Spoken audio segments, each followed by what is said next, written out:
set the scene by playing our first video. Let's play our first clip.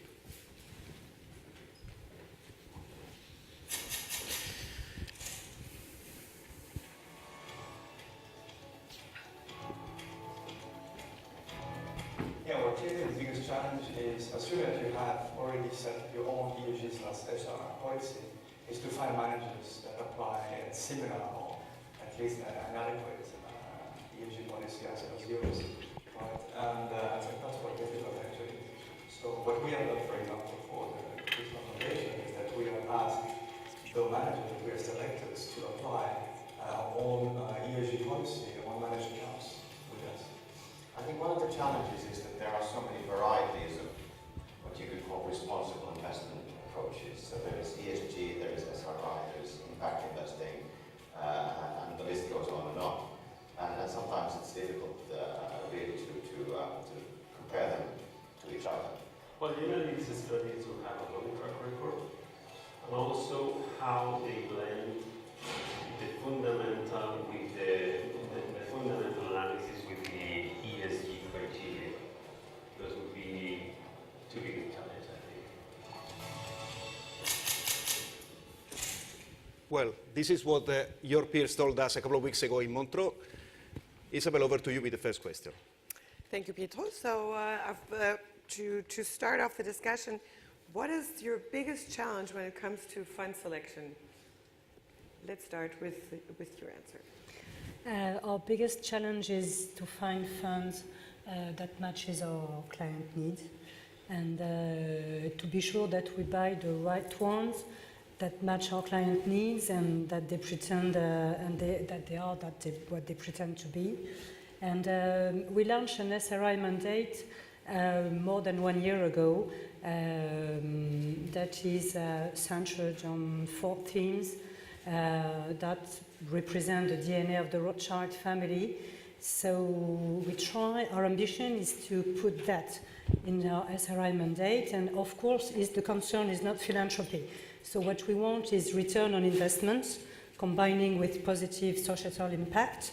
And so the challenge is to find funds that fit those criteria and combining with return on investments on social issues, which are one of the main concerns of the Rothschild family on the foundation side, and health and medical research, environmental concerns, and digitalization and mobility.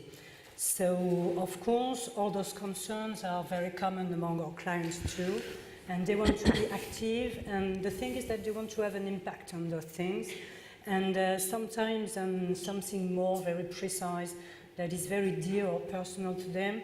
So the biggest challenge is when we match those needs to have an impact. So if our biggest challenge is to find funds that match our client needs, one of our biggest challenges is impact investing. So that's the main challenge for us. Thank you. So Claire, how about you? Yes, so indeed at FundQuest Advisor we see also 2 main key challenges for SRI selection.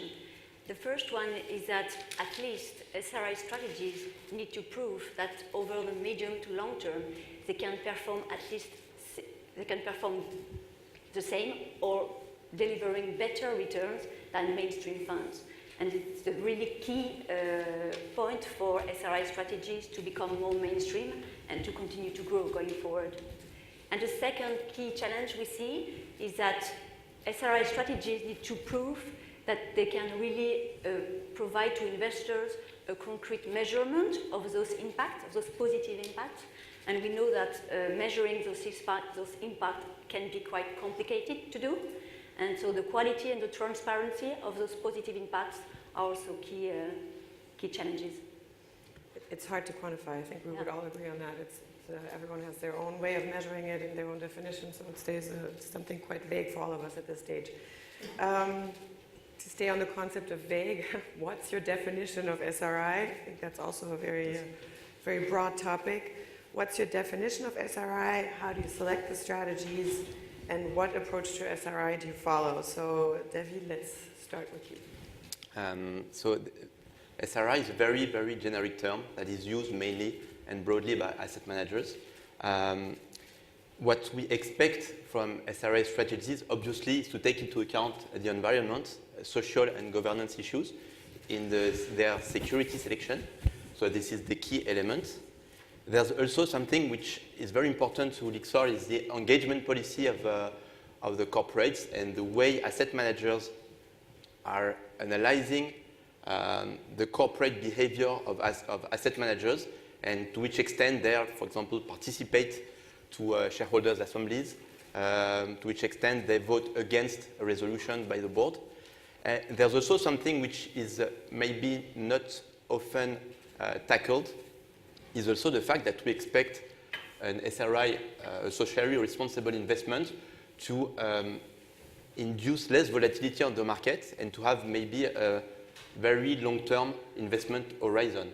This is also key in what we expect from a socially responsible investment. Edmond, how about you? Well, at Sanso Investment Solutions, we invest in equities, in bonds, and we also select funds. So for equities and bonds, we have our own SRI process, which is a combination of, I would say, best-in-class, norm-based screening, and also sustainability themes. So basically, we tend to exclude companies with very bad behavior and favor companies which behave well in terms of environmental, social, and governance issues, and also companies offering products that are solutions to tackle sustainable development issues. But when it comes to fund selection, it's obvious that we can't select funds that apply exactly the same process as we do, because otherwise we wouldn't be able to select any fund at all. So what we do is that we rely on the EuroSIF framework. So the EuroSIF is an NGO which basically, whose job is to promote SRI and which publishes a study on the size of the SRI market every 2 years. And they define 7 families of sustainable and responsible investments. So we use this as a starting point because this is common language with external asset managers. They all know these EuroSIF categories. But starting from there, we exclude 2 of the 7 families because we do not consider them demanding enough in terms of social responsibility. So the first one we exclude is ESG integration. To compare that with financial investment, it's not because you look at valuation that you are a value investor. So the same way, it's not because you look at ESG that you are an SRI fund. You can do it seriously, but if you have no hurdle, no specific ESG hurdle in your investment process, then we do not consider the fund SRI. The second family we exclude is funds just applying sector exclusions. Because once you've excluded tobacco, coal, or the military sector, if you do nothing, if you do not look at ESG for the rest of your portfolio, then for us, you cannot consider the portfolio as SRI. And for the other approaches, we look at them. We know that they are not, that their level of engagement is different from strategy to strategy, and that there are pros and cons for every approach, but we integrate them in our selection process. Then we try to evaluate the SRI-ness, if I can use that, of a fund. So there we look at 5 different sets of criteria. First of all, we look at how involved the company managing the fund, how the company managing the fund is involved in the SRI universe. So did they sign the PRI? Do they participate to engagement initiative? And so on and so forth. We also look at the ESG research resources that the company uses. Do they have internal analysts dedicated to ESG? Do they use external databases? And if yes, how many? Do they compare the results? And so on and so forth. Then we look at the investment process. What is really the impact of ESG considerations on the investment universe? What is the percentage that is eliminated just based on ESG considerations? Then we look at transparency because, as mentioned, there are many different approaches.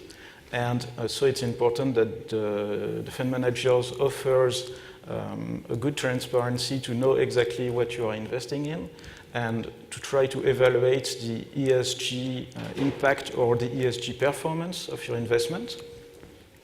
And finally, we also analyze how the portfolio manager himself is involved, implicated in ESG, because we think that if there is a very good ESG research process, a very good investment process, but the portfolio manager doesn't believe that ESG adds value or at least doesn't destroy any value in the security selection process, then the fund is unlikely to perform very well. So you clearly have a very fine-tuned approach to doing this, which is great. It's very helpful for me at least, I'm sure for some of you as well. Just as a general question to the panel, do any of you use outside rating agencies? Because that was a discussion I just had with one of the fund presenters here. Yes, we do. Yeah, we do as well. Yeah. We use MSCI as a main provider. We use MSCI too. I mean, database need to be taken into account with a cautious way because there are some biases. That's what we were just implied. The more corporates are sending information, maybe the more they will be, the most well they're going to be rated. So we don't. It's very important to avoid the biases of the market capitalization or the level of information the corporate is going to send to the database providers. Yeah. anything. No, yeah, because indeed at fund quest also we don't want to trust 100% of the just database providers because we think that qualitative assessment is key, because if you don't cover, generally database don't cover 100% scope of the portfolios every time, and so we need to really monitor very closely the investment processes that are in place. So I think it's a key differentiating points compared to, as you said, the traditional database, the ESG database providers. Carol, a question for you. What's the main criteria for examining managers running SRI strategies, and what should fund selectors bear in mind when selecting these funds? I think that there is no one-size-fits-all approach. The universe is quite big and quite large, and this leaves plenty of room for creativity in the innovation for the asset managers when they try to match sustainable investment vehicles to the very diverse interests and priorities of their investors, of their clients. And of course, the basic thing is the integration of ESG criteria, which needs to be basic but sincere at least, and all the way to the impact investing. When the investment vehicle is looking for financial returns alongside positive impact on these issues. So expertise on the process, transparency.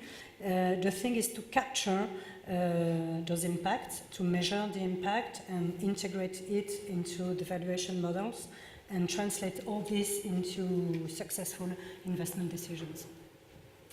Claire, how about you? Yes, as a fund selector, you know, on the marketplace today, a fund using the same terminology of sustainable or responsible fund, you take two funds using the same terminology, you can have a complete different approach, with one very strict and one very light. So clearly, for investors, it's very complicated to know what is the real ESG footprint of their investments. So 4 years ago, we decided to create a proprietary ESG scores on all our recommended funds, and it's really an homogeneous and a methodology that compare the real ESG criteria that are implemented on the investment processes of the asset managers, and we do it for all the funds, whatever they are called SRI or not, because some funds that are not marketed as SRI can have better ESG criteria than funds that are marketed as SRI. So we wanted to have a real independent approach and a consistent and homogeneous on all asset classes, so emerging market, Japan, Asia, to be able to compare a European equity fund versus an emerging market equity fund on ESG footprint. So it is exactly the same consistent and systematic strategy. And so we have decided to score at the company level, so all the ESG best standards that have been put in place by the asset management company overall, and also a score at the fund level, really the detailed ESG criteria that has been implemented by the asset manager on a particular strategy. And we think that it really helps our clients to guide their ESG footprint on their investments. So, Let's ask David as well the same question, David. I think I agree with the both of you. I think it's very important to have an ESG analysis at the fund level, but also an ESG analysis at the asset manager level. I think having your own methodology of scoring of a fund is very important, but it's also very challenging because, for example, when you think about a hedge fund using shorts or using leverage, using derivatives, then the scoring of the fund may be a little bit challenging because you have to ask yourself, how am I going to rate the shorts? Am I going to impact negatively the fund because the asset manager is shorting? What about leverage? And what about derivatives? How am I going to weight the call or the put the fund is using? And so at the end, at Lixor, what we have decided to do is, as we have a significant experience on exploiting the transparency on the funds that are either managed or advised by Lixor, we have used MSCI, as I said earlier, matching the transparency on all the funds, and at the end, creating a proprietary methodology and asking ourselves real questions about shorts, leverage, derivatives, and at the end, ending with a fund scoring, whatever the category, whatever it is an hedge fund or a mutual fund. And we also do, as Edmond said earlier, scoring at the asset manager level, because what we want to avoid is that the scoring of the fund is just randomly good, whatever the real intention of the asset manager. And so assessing the asset manager by sending him a due diligence questionnaire with very precise questions. How many analysts do you have? What are your resources? Do you have external database, and are the data challenged to avoid the biases? And also, as I said earlier, the level of votes against the board, against the salary of the CEO, and also how many dialogues you have opened with some corporates to see if they really want to have an influence on the different corporates they are working with. It's very important to have a different dimension analysis of the ESG funds and SRI in general. I'm going to push the question a bit further now, and this is for you.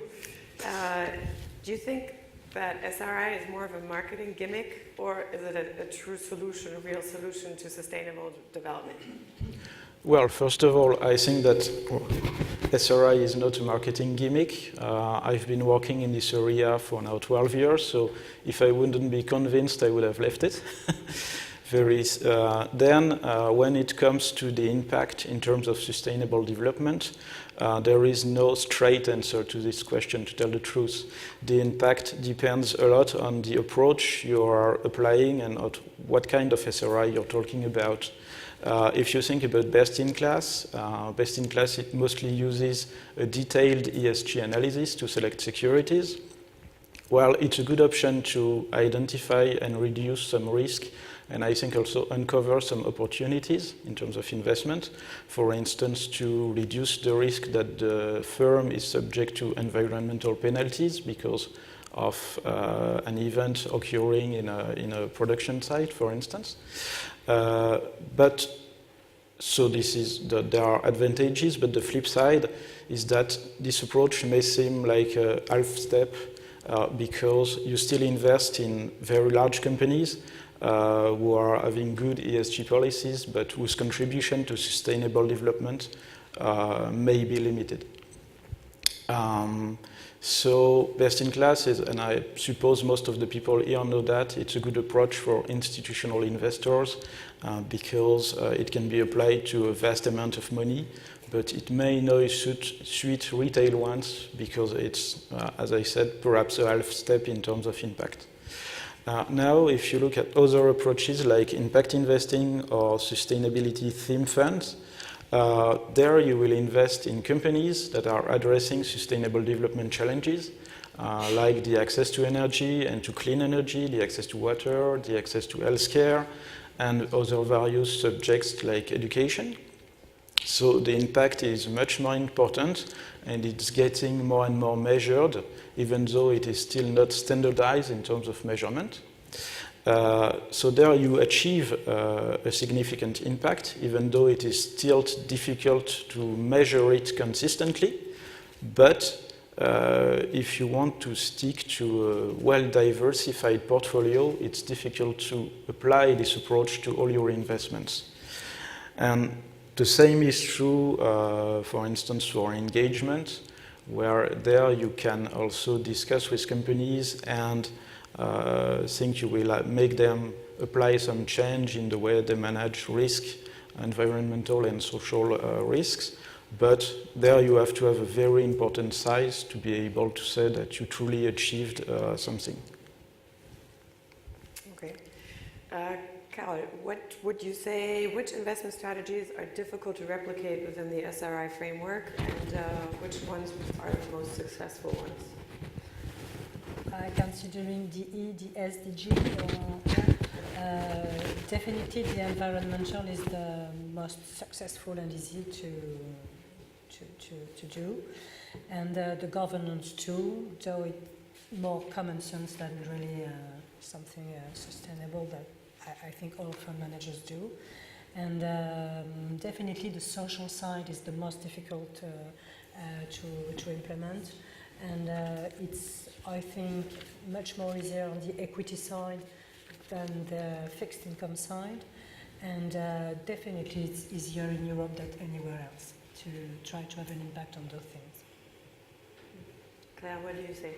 Yes, indeed, we cover all asset classes and all regions, and clearly you don't have today still the same offer in all those asset classes.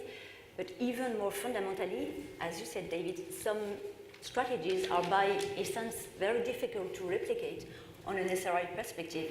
As you said, I mean, pure long-short strategies, when you want to make money on betting on the decline of the security, I don't think that it's really on the spirit, on the sustainable investing. And just managers that use only index futures to express top-down views, they don't really care about the security selection. So you can't really argue that you have some sustainable criteria behind those type of approach. So we do have those type of funds on those asset classes, but we try to find the best anyway within those asset classes. So we really use a relative value approach here. So on an absolute basis, the SRI-ness, the level of ESG will be lower, but I mean we think that we anyway need to cover all asset classes for all our clients. And also in terms of maturity, as I said, so some areas are very difficult still to find good SRI funds. Can you mention? For example, Japan equities, available in Europe on active management. I haven't seen any. And it's Japan equities, so it's a big market. So in Asia, globally, clearly, it's less mature, so it's much more difficult. So for sure, as you said, most successful and where you have much more offer is, of course, on European equities, because it started from here, so it's not surprising. But clearly, the industry is evolving a lot, and there has been a lot of progress already done over the past 5 years, but there's still a lot to come on fixed income and emerging markets. So, David, you were nodding about Japanese equity, which is one of the most difficult asset class. Yeah, more on emerging equities. It's very interesting to see that ESG funds are usually criticized for not beating benchmark. Maybe we're going to discuss that later. But interestingly, the emerging equities are the MSCI ESG emerging equities tend to do far better than the MSCI emerging market equities, simple one. And we have done some studies on that, and we realized that companies in the emerging countries that are managed with a better governance tend to do far better than the other ones. And so interestingly, we see a significant difference between the ESG companies there versus the other companies. Next. So another question for you. Are there any strategies in particular that didn't meet your expectations in terms of performance, volatility, max drawdown, budget forecast? I think we don't expect from an ESG strategy to provide better performances on an absolute term. What we expect from it, I think, is a better risk management. But when I say risk management, I'm mentioning different dimensions. Again, operational risk, regulatory risk, reputational risk, and we expect the asset manager to provide us with a better overall risk management, along with the very traditional risk, market risk management that we expect from, obviously, all the asset managers. I think we expect from ESG strategies to provide a better downside volatility and at the end, a better Sharpe ratio over the very, very long term. Edmond, do you agree with that? Well, overall, yes, I agree. Of course, in the past, I've been disappointed by some strategies, some ESG strategies. Most of the time, it didn't come from the ESG or the SRI nature of the fund, but it was more because of the investment style of the fund manager that was out of favor, or because of a portfolio construction process that was not properly designed, that was giving too many, that was subject to too many risks. But it's also true that if you look at some sustainability theme funds, for instance, funds focusing on renewable energy, in the past, the truth is that they did not deliver as expected because simply this trend, this sector was subject to high deflation, so the prices of solar panels and wind turbines were going down quite sharply. And obviously, fund managers focusing on this theme were not able to achieve a consistent return, or at least return meeting our expectations. Okay. Slightly different aspect now. These products tend to be quite costly. So is it still worth investing in them? I think, in general, since we're talking about it, we clearly think it's worth looking at. But Carole, what do you say about the cost versus interest of these products? It's a little bit more expensive. It is not that costly. And as it's definitely, as Edmond says, risk management, yes, it's definitely worth it. Poor management of all these ESG issues can lead to financial risks, brand damages, or even hard law, soft law litigations, or all these things. So, yeah, I think it's definitely worth it. Yeah. Claire, what do you say? Yes, in terms of fees analysis, we haven't really indeed identified even higher cost for SRI active funds versus mainstream active funds. So it's more indeed, they are facing the same issues of active versus passive, so the competition of ETFs. So here, SRI, you have seen a lot of ETFs building their own ETF SRI funds, and so indeed with lower fees than active funds. So we don't think that it's really a key challenge here. I mean, at the end of the day, on a net basis, they need to provide, I agree also with David, best risk-adjusted returns on a net basis. And also, I think for sustainable investors, fees are less an issue because if the costs are also invested in sustainable projects that the client is adhering to, the client is okay to share this cost. For example, some asset managers have said that part of their asset management fees or their performance fees will be redistributed to an NGO or foundation, and if the client is particularly positive on those sustainability or charities, I think the investor is okay. So. Okay.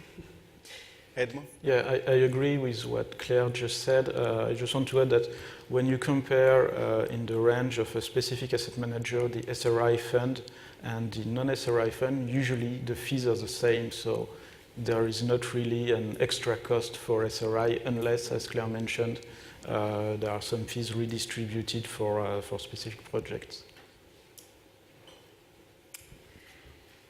David, can you mention one successful SRI fund manager and how you actually went about selecting that manager, please? Yeah. So at Lixor, we meet many asset managers on an annual basis.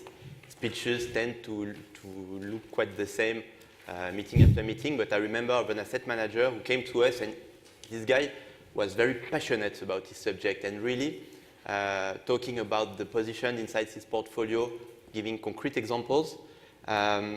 And what was very important to us is the fact that this portfolio manager had significant experience on the subject. So he was not converted to ESG because his CEO asked him to do so for marketing because they wanted to open a new strategy. This guy was working on ESG for a long time. He mentioned many dialogues he had with some of the stocks he was holding. Talking to someone who gives you the impression that he's passionate and really involved in what he's doing is something that helps him, look unique as a fund selector in comparison with many others who tend to have the same speeches and don't give us the impression of having a good intention about the subject, which is key and which is the future of asset management in some way. Yeah, very true. Edmond? Yes, I agree with what David said. It's very important that the portfolio manager himself is convinced and that ESG is embedded in the way he thinks and in his investment decisions. Just to elaborate on a few successful SRI managers we selected. So 17 years ago, we saw some French investment boutiques with very active portfolio management starting to integrate ESG in their decision-making process. And we thought that was very interesting because this decision wasn't based on client demand. It was based really for them on the fact that ESG was supplementary information to their decision-making process and that it was adding value in terms of identifying some risks and uncover some opportunities unless unseen by the market. And so up to now, these boutiques have been very successful in delivering good risk return, and I would say even better risk return now that they have integrated ESG. And the second example I want to give is a British investment boutique focusing on uncovering sustainable solutions, opportunities, so opportunities in renewable energy, in energy efficiency, in water, in education, in healthcare. Those guys, they were previously working for a very large asset management company. They were fired because the asset management company did not believe in SRI. And then they took like a shell company with almost no assets in it, and they deployed the investment philosophy they had at the larger company very successfully. They were able to grow the assets quite significantly, and we've been invested with them for 5 years now. We are very happy with the risk return delivered. Ladies, I'm going to ask you the opposite question. An example of an unsuccessful fund manager that you selected and how you actually went about deselecting them. So, I wonder if you want to start. We didn't really have unsuccessful stories. I just think of one, and it's because the fund manager, by the way, in the end, he integrated the ESG criteria quite well, but he bought a tobacco company. And because it doesn't fit our criteria, we sold the fund manager. But it was the only time we had to sell an unsuccessful story.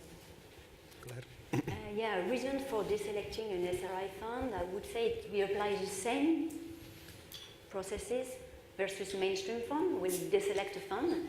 it's first for quality of financial analysis. So clearly, if an SRI fund, for different reasons of consistent disappointing performance versus other SRI peers, or a complete change on the investment process, both on the investment side or on the ESG side, a departure of a portfolio manager. So compared to mainstream fund, we would say it's the same reasons, because we ask for the same qualities for the SRI fund. As I said, we totally include an investment due diligence on the SRI fund, and not only the quality of extra financial analysis.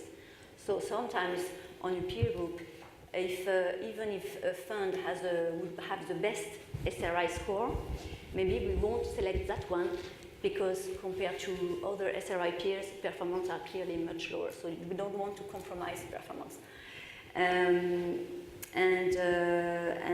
So for sure, based on SRI, because the industry is evolving a lot, sometimes we can find just a better alternative, a fund that have similar performance, but have implemented stricter rules on ESG, or are really exactly doing what they do.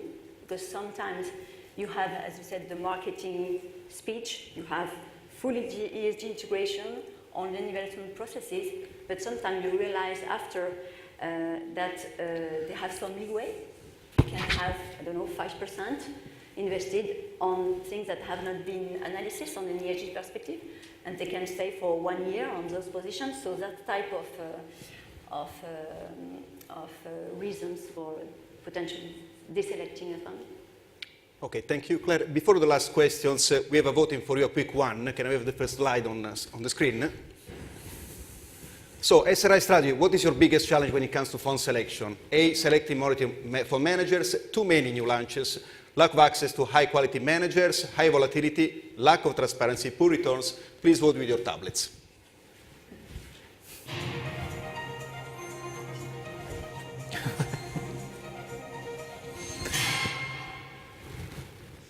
Well, Isabel, what do you think? It looks like a tie between selecting the manager, which is quite obvious, and the lack of transparency. Why lack of transparency? Any of you wants to? Well, we tend to disagree a bit on that, because you've got many initiatives. You've got the SRI label in France, you've got the Eurosif transparency code, so if the fund managers comply with that, he has to deliver a lot of information on what he's doing. I would say where the lack is not necessarily on transparency, but on comparability between managers, because they do not use the same ESG metrics.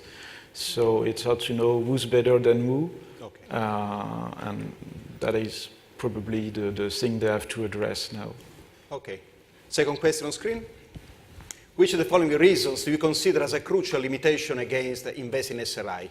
Limited choice in the investment universe, limited portfolio diversification, not possible in all asset classes in which I would like to purchase, worse return than non-SRI peer group, or costly and difficult to monitor. Please vote, use your tablet.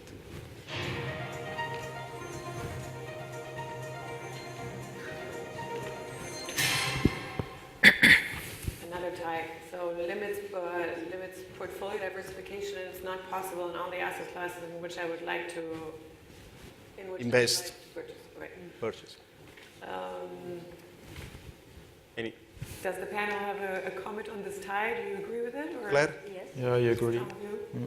I think, if I may, limits portfolio diversification, it really depends on the type of methodology you're using, because if you're using a best-in-class approach, then it means that you are going to pick the best stocks inside each sector, and it means also that you are not going to create sector biases in your portfolio, because it will be as diversified as any other traditional portfolio. So I think I tend to disagree with the answer number B. Okay. And answer C. I think it's very important to make the difference between equity strategies and bond strategies by the essence itself of the securities, because you expect from an ESG manager, as I said earlier, to participate to engagement policies with corporates. But if you're a bondholder, you tend to be less voice than an equity holder, where you can express yourself through shareholders meetings. So it really depends on the type of security you're managing. Thank you. Over the last few questions, Isabel. David, again, one for you. So what is the role for SRI strategies in the future and going forward? Where do you think the challenges will lie? I think the main threat and also the main challenge is harmonization of labels, as Edmond said. I think once countries will have the same type of constraint on the asset managers, then there will be more transparency and more pressure on corporates to improve themselves. And I think so harmonization in the next decades will be key. I think my personal belief is that over the next decades, money will be shifted from traditional strategies to ESG strategies, and ESG strategy is going to be the new traditional. The paradigm will change, according to me, and I think that harmonization will be key in this transformation of the industry. Edmond, you already agree on one point. Yeah, I do agree with David. I think SRI is going to be increasingly important. We see it with institutions and also with regulation that is getting stronger at the French and soon at the European level. Also, we see a growing interest among millennials for SRI because they want their investments to deliver returns, but also to make sense. And I think that the main challenges, apart from regulation that David mentioned, is going to be to avoid greenwashing, because I guess everyone is going to want to enter this market. And some new entrants will be credible, some others will not, so it will be important to separate the wheat from the chaff. Carole, what do you think will define and distinguish the top performing SRI managers, and who will be the winning groups in the coming years?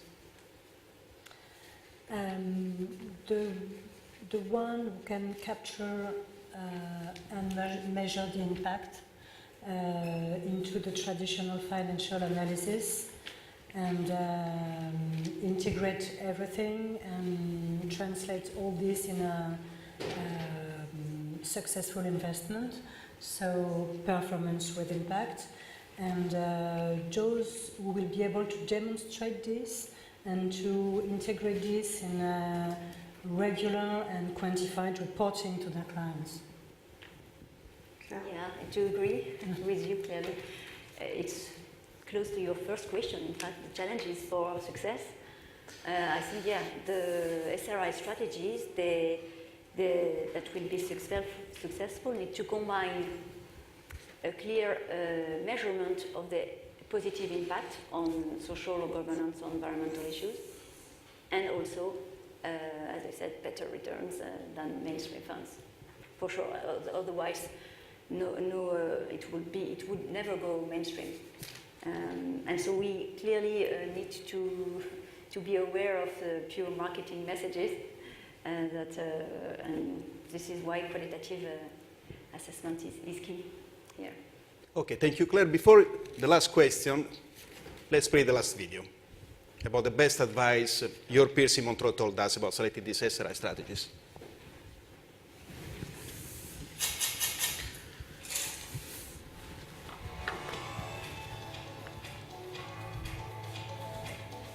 If you are an institution, I think the first step definitely is to set up your own ESG/SRI policy according to your own values. That's clear. If you're a smaller institution or I think an investor, clearly you don't have the means to force a manager to apply your own ESG policy. So what do you do? I think you could first start to select managers that apply a policy that fits what you need. Or you can rely somewhat to the ratings that you can find. If you do it, you have to be consistent, right? And then select funds that have those ratings, and you can't really mix the different rating providers. So I think the key word is being consistent.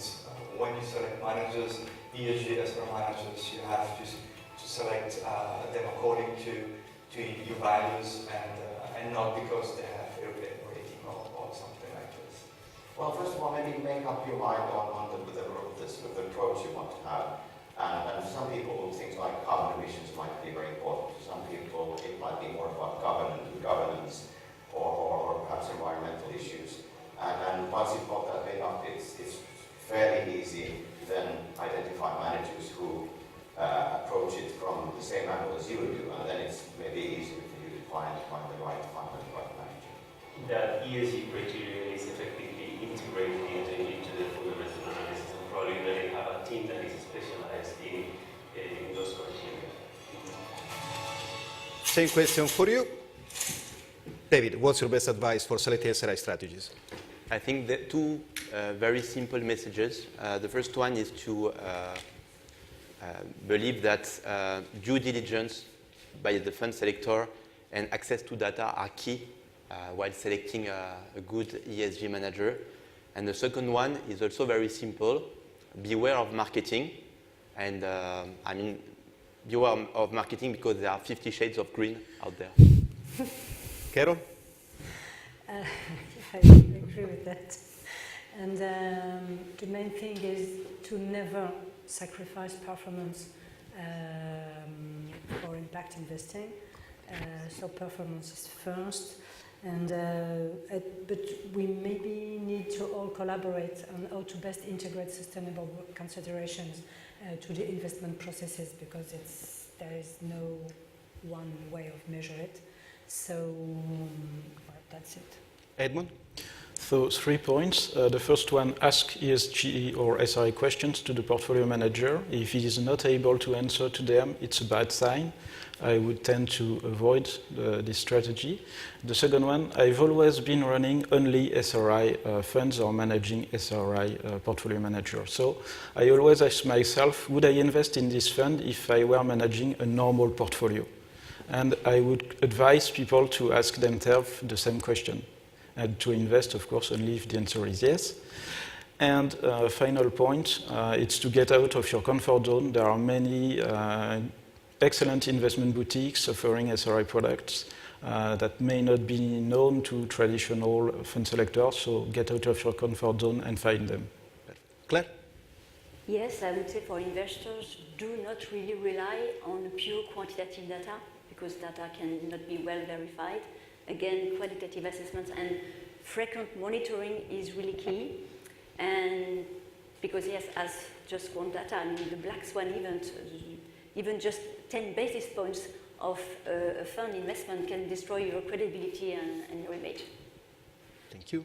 Isabel, you close this panel. If I summarize the points we heard in the video and from all of you, ideally, if you're large enough, we should set up our own policy, which is not possible for everyone. Be consistent in whatever we use as metrics. Have a specialized team if that's possible. Listen to your client. I like that one because it's very important, really. Qualitative assessment that you just mentioned. Don't get less demanding because it's SRI. That's actually a tricky one. I agree with that, but then on the other hand, I always wonder, where's the trade-off? Do we actually value it more because it's SRI or not? And I'm not exactly sure on where I stand there, because it's if you look on a pure numbers level, I fully agree, but when you put the emotional factor, the millennials on top of that, I'm not sure where they come out. And then the last one that I actually find probably most important is beware of marketing. I do think that's very relevant, and we need to learn more about this topic going forward. Okay. Can I please have a round of applause for our panelists? Isabel Azoulay from Lutetia Capital, Claire Coquart from FondQuest Advisor, Edmond Shaff from Sanso Asset Manager, Carole Tanguy Lepi from Edmond Rothschild, and David Zilberberg from Lixor Asset Management. Thank you very much.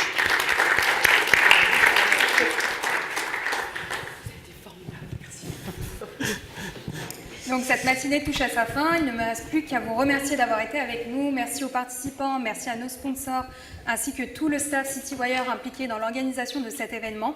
Donc n'oubliez pas de remplir vos formulaires de feedback dans vos tablettes s'il vous plaît, et je vous invite à rester avec nous pour le lunch qui est servi juste derrière. Merci à tous et à bientôt. Thank you, Edmond. Thank you very much. Claire?